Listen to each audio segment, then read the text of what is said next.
Hi everybody, I'm JayLeonardJ, and today I am checking out 3 custom one-off Martin guitars. Well, welcome to the second episode of Showdown. This is where I get 3 things and I just play them against each other, figure out which one sounds the best for my style and the way I play guitar. We did one last month on Fender custom shop guitars. I did a Jazzmaster, a Tele, and a Strat. And it was really nice because the one that I picked was the one that I liked, but the comment section, everyone had a wonderful opinion and the reason why that guitar was their favorite. So I hope I'm gonna get the same kind of really interesting discussion with these 3 guitars. I got 3 one-off custom shop Martin guitars from the cats at Rufus Guitar Shop. Actually, I think all 3 of these were actually hand-selected by Rufus. They picked the woods and they were built specifically for Rufus. So they're all kind of one-of-a-kind guitars. Each of these 3 has something specific about it, which is why it's here today. And I'm very excited to share the first chord experience with all of you, all right? So, guitar number 1. You're gonna love this one. Check this out. Oh my gosh. So this one over here, pretty simple in the front, you know, a nice little rosette. I think it's called a rosette, a little centerpiece. Little snowflakes, old school logo right over here. But the magic of this guitar, the thing that makes it really unique to me is the back and sides. Look at this. Oh, this is something I've never played before in my life. This is Bubinga. Bubinga wood, and you can tell it's a waterfall grain. Oh my gosh, that is just so cool. And then we have it on both sides here. Oh, sorry, let me get a better angle there. On both sides there, and then over here on the sides as well. And then the center piece over here, the center wedge, is actually Brazilian rosewood. So it's just the fanciest of fancy stuff. I love my job sometimes, I'm telling you. I've never played Bubinga before. Played a couple Brazilian rosewoods, Martins, but I'm very excited for this one. This has a beautiful Sitka spruce top, mahogany neck, and let's just do that first chord together. Let's make it like a F sharp minor-y kind of thing with the B and the little E. Let's go here.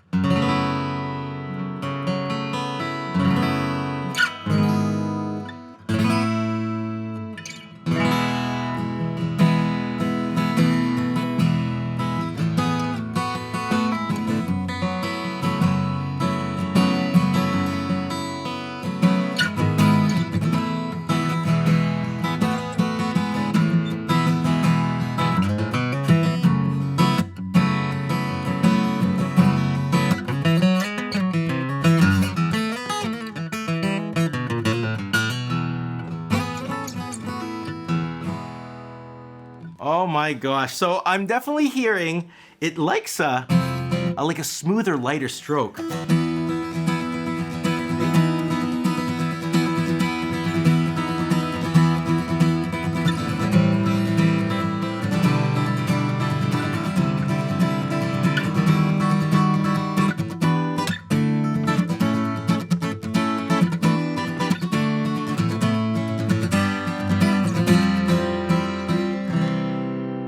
This guitar definitely wants to be strummed. It's leaning itself to that direction. And I guess when I give it that slightly softer attack, there's a compression, or maybe not so much compression, but it's just an evenness in the strums. Man, if I was a bluegrass player, that's it here.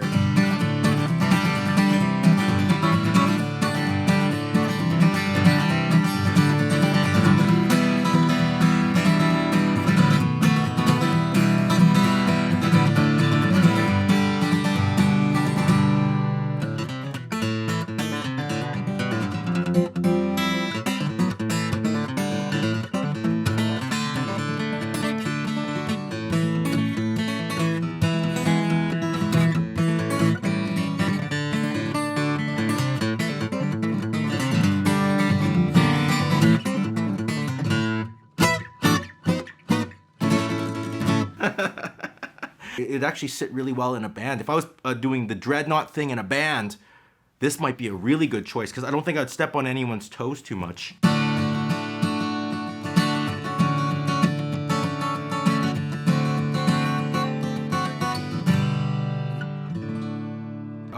gosh, very beautiful guitar. The Bubinga, Bubinga, Brazilian rosewood in the middle, and absolutely fantastic piece of gear. That is guitar number 1. Let's see what else we have. I got another dreadnought, which is actually really neat because I never actually play dreadnoughts very often. And this one is a stunner again. Look at this. This one is a little bit more fancy in the front.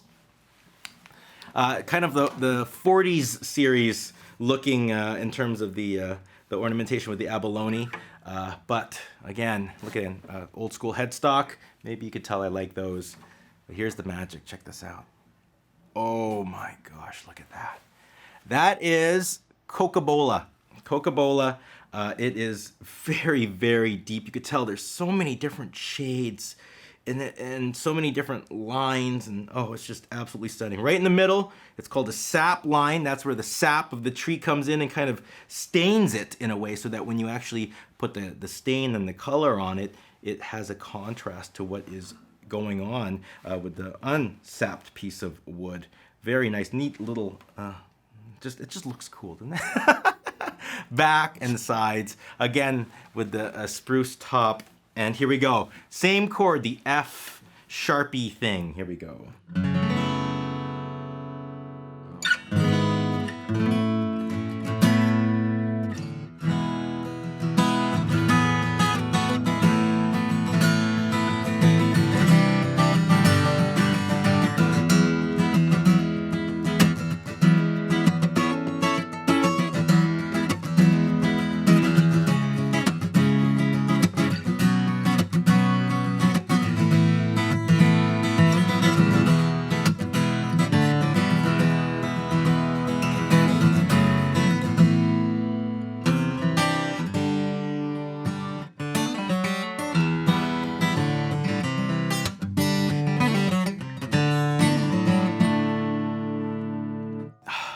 Wow, a little bit more on the high end here, and it just fills in the room. I don't know if it's coming on speaker, but it's just really taking over this room.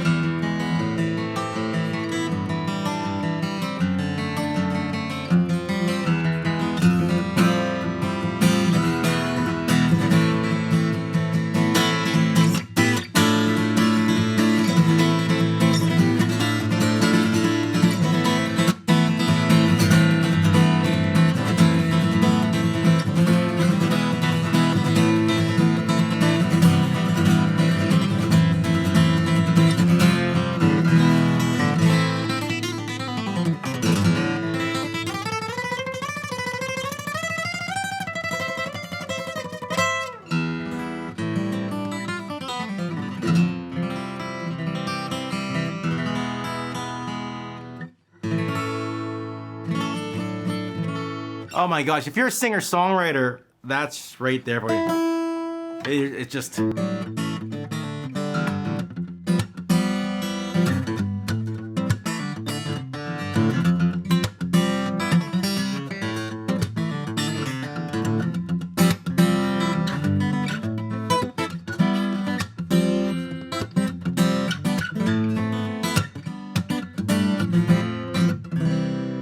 What a lovely guitar. That is fantastic. Yeah, again, I definitely see it solo musician because of the way it fills in the room. You don't really need a band, and it just sounds explosive. Definitely, it doesn't have that when I'm doing the big strums, it definitely turns into that big fully thing. Whereas the Bubinga one, it has a little bit more separation than this one. So maybe if I was playing that might be a little bit better for the flat picking kind of bluegrass band, but this is great for like that Jon Ma thing. Gotta do some Neil Young songs, Joni Mitchell stuff.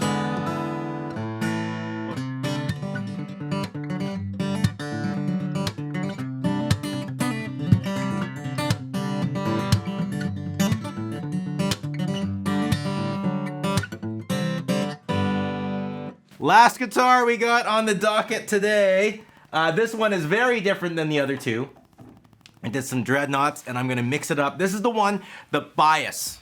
I feel like my bias is gonna go for this one because I actually played a very, very similar guitar for most of my adult life, and that's why I wanted to play this one today.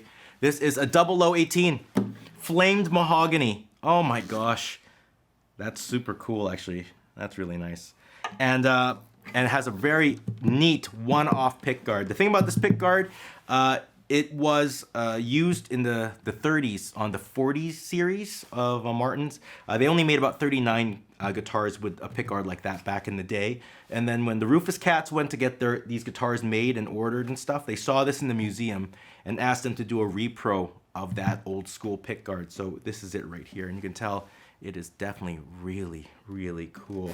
It's a little piece of history. Very simple, kind of like straight up 0018. I played a 0018, oh gosh, pretty much my entire life up until a couple of years ago. So I'm really excited to pick this one up and hear what it sounds like here. Oh, sorry, it was the F sharp, wasn't it?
Yeah, this is a fingerstyle style guitar, definitely.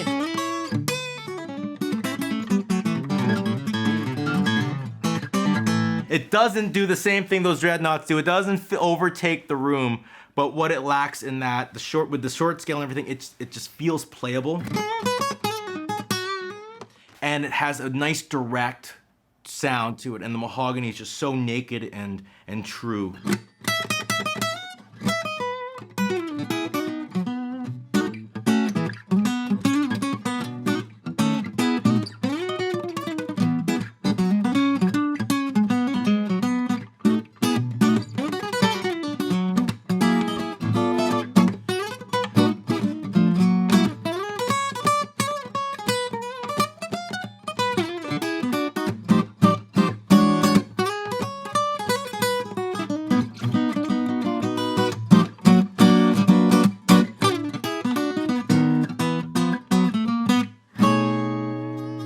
So I got them all lined up over here. I think you could kind of see everything if I squeeze myself up really close. We have the Cocobola. We have the Bubinga with the Brazilian rosewood stripe. And finally this lovely 0018. Which one would I pick? Well, the Bubinga. I find it sounded great if I was in something like a bluegrass band. I think that'd be a great instrument because when I'm doing my strums, everything just seemed very even and present and in your face, and it didn't get overly muddy, and it sits. It feels like it's a sound that would sit very well in a group of people. It's a great kind of band dreadnought as opposed to a solo person dreadnought because it has a little bit more. At least this particular one had a nice little nice forwardness that I like. Not quite all the way to like a mahogany kind of thing in terms of its push forward. Still quite rosewoodish, I think I would say in the sound, but just enough to keep it in a very, very nice place with the band. And also it sounds very good with single notes. The Bubinga, or the Cocobola here, that's one of those guitars you plug and you do a strum on it, and then you just start getting happy and you just start smiling. It's just one of those guitars. You just strum it and you're like, oh, this is just too much fun. I love this. This is the best. If you're a solo guitar player, it is definitely a great instrument because it has that EQ that just fills up a room in a lovely way. It might